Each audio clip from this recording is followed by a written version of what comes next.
Souvent considéré comme le meilleur opus de la franchise, Vendredi 13 le chapitre final ne manque pas de mise à mort à même de satisfaire les amateurs de gore à l'ancienne, à l'instar de cette scène brutale où Axel, l'urgentiste misogyne, croise la route d'un Jason qui va littéralement lui faire tourner la tête.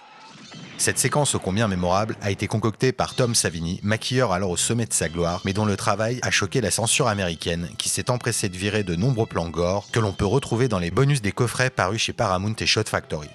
Il n'en fallait pas plus pour que certains fans courageux se servent de ce matériau inédit pour proposer plusieurs versions uncut officieuses et dispo un peu partout sur le net.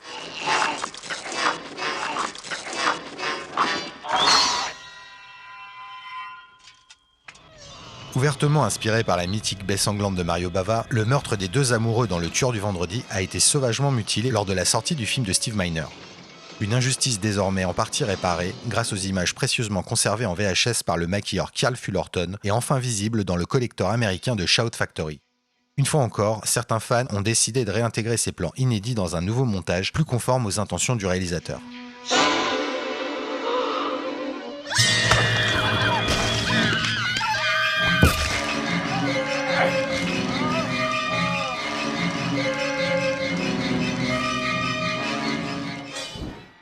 Traitez-nous de fous, mais nous on aime bien Vendredi 13 une nouvelle terreur. Dernière séquelle à préserver l'esprit un peu roots et crado des premiers opus.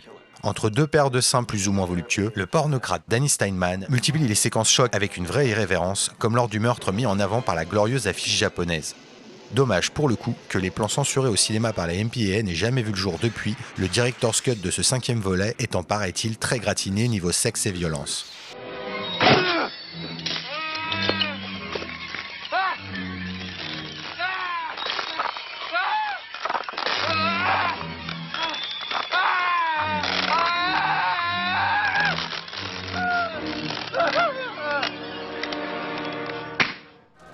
Moins vicieux et plus rigolard que ses prédécesseurs, le chapitre 6 des aventures de Jason a beau mettre la pédale douce sur le gore, il s'autorise néanmoins quelques scènes de meurtre injustement allégées par le comité de censure. À titre d'exemple, on prendra cette séquence où Jason l'increvable plie en deux un pauvre shérif qu'aucun ostéopathe ne pourra plus jamais rafistoler.